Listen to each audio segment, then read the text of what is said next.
Welcome back, Stout23 here, back again with some knife therapy, and today's pretty exciting one. This is a brand new model from Medford Knife and Tool. This is the Slim Praetorian, and if it looks pretty familiar to you, it's on the same frame as the Swift, except this one's a total manual knife. I think the Swift may be an auto, correct me if I'm wrong, or I know it's a button lock. I think it's a button lock auto. I was checking out, when I went to the Vegas Custom Knife Show, I checked out the Medford guy's booth. Y'all need to check him out. He's the one that sold me this knife. He had this one, and he also had the same model with a drop point. It just looked kind of weird to me. And it was out of this one and the new Slim Midi Tanto that he showed on his video for SHOT Show. He had that one as well, and I was leaning toward the Slim Midi Tanto. I like the looks of it better, but I like the look of this one better. And it seemed that the hollow grind on this one may be a tad thinner. I could be wrong. I was just doing it by touch. And it was a little bit easier for me to disengage the lock bar on this one. And this one was way smoother. I know, Medford's break-in. And man, if this one breaks in, it's going to be a dream. If you follow me on Instagram, you saw this on my Instagram. Let's get a close-up look at it. You have a nice, pretty slim Tanto blade, Tanto, whatever you want to call it. You have that dual grind. You have a nice deep hollow right here that comes to a nice thin edge right here. And then you have a flat up here that is a little bit more robust. Now, it is a pretty, pretty pointy tip. You're not going to want to put that in there and twist. You probably would snap that off, but I don't plan on doing that anyway. I have broke down a few boxes, cut some cordage, and did a little bit of wood shaving with it, and I'll say the hollow grind is A-okay, love it. You can see that's a hand ground blade by one of Medford's grinders that he trains, I think. And beautiful grinds. Also came with a mirror polished edge. That's very nice, and it's screaming sharp. I think I touched it up on a strop. Was it last night or the night before? Just to get it back to that super bitey sharpness it had when I first got it. And this one, see the S right there by his logo. That's for S35VN. Your flats, you just have like a raw steel look on the flats. A blasted, kind of tumbled on that fuller right there. And it carries over here, and the blade's sterile. You just have the Medford logo, which I like a lot, and the blade steel designation right underneath it. So pretty clean. Then you come back to the type. Now, that's one thing you did say in the video, that blade stock is 1/8 and the scales are 1/8. So this thing is super thin. Let's get the calipers out. Nice and thin in the pocket. Look at that, 0.39. That's amazing. Now there's some drawback to that, but it's gonna carry well in the pocket. And let's close it up. It's not super broad in this direction, especially if we're being a Tanto, but it just carries so thin in the pocket. Now you can deploy it several ways. You can either put your finger in that and flip it out, or you can put your middle finger back there and spotty flick it.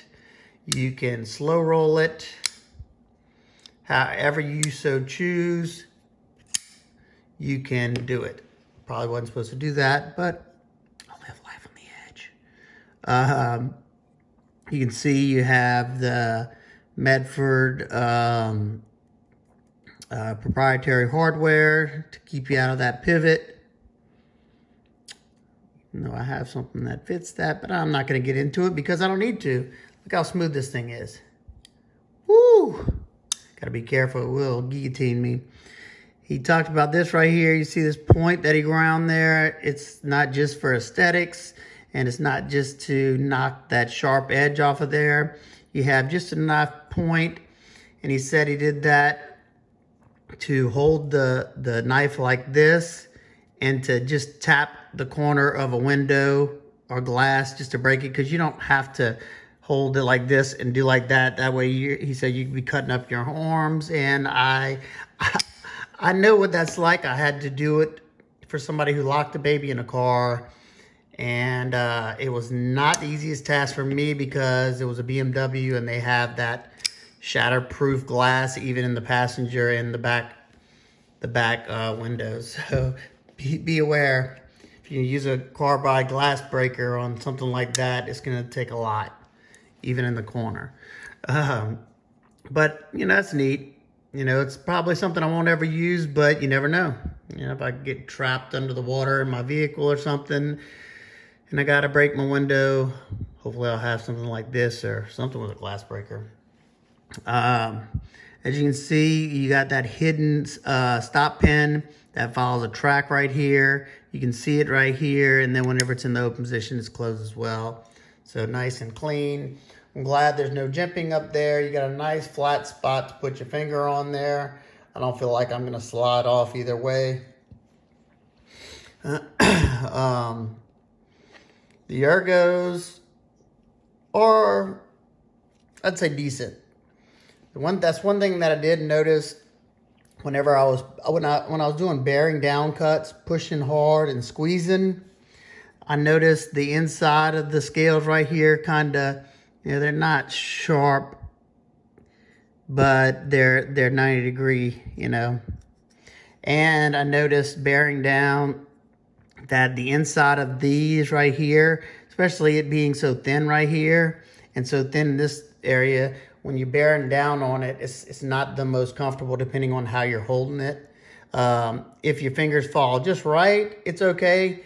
But, you know, after a while, I was getting some nice marks up here from the inside of here, and my fingers were, you know, kind of getting rough.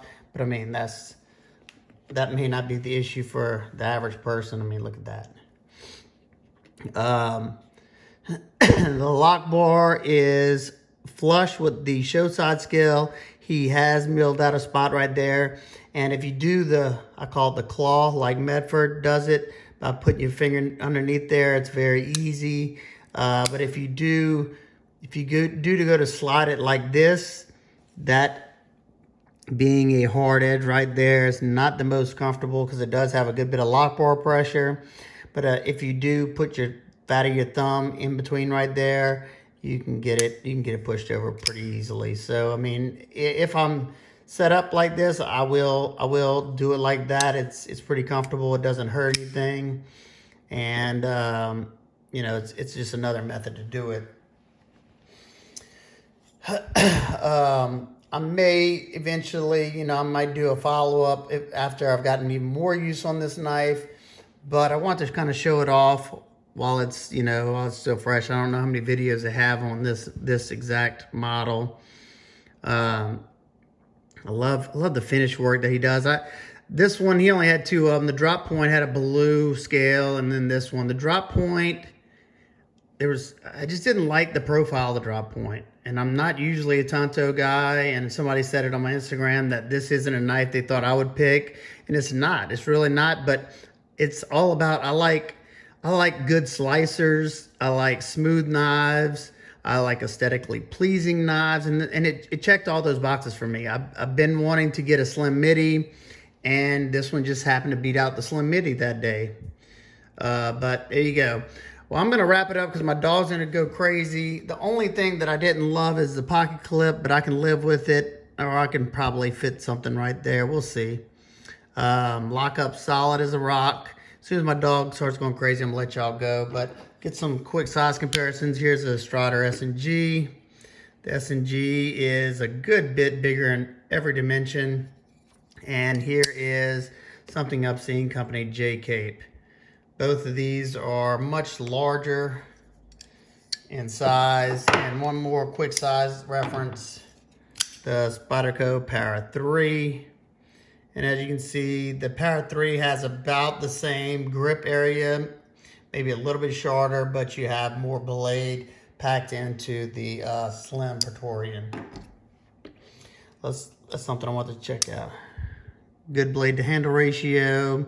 You're not going to come in contact with the blade when it's closed. You're not going to come in contact with the tip. So overall, I've been thoroughly enjoying it. Oh, let's see if I can get this done before my dog goes crazy. Let's see. It is right at, it's so hard to do behind camera. 11,000. 11,000. That's so nice. Let's see what it is up here. It should be the same. No, I'm probably not catching it. Oh, 16 thousandths up there. And this flat grind portion is that right? 16 thousandths?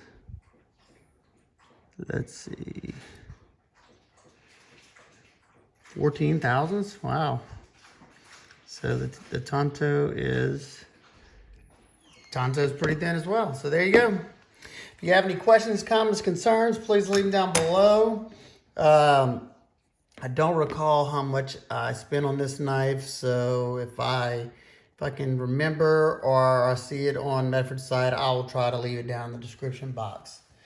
All right, guys and girls, if you like this video, give me a big thumbs up so I know you enjoyed it. Let me know if you made it to the end. And if you like my videos in general and you're not already, hit that subscribe button. You don't want to miss any of my content. And I try to do giveaways when I can. Hopefully, I will be doing one soon. All right, guys and girls, I will see y'all on the next one. Peace.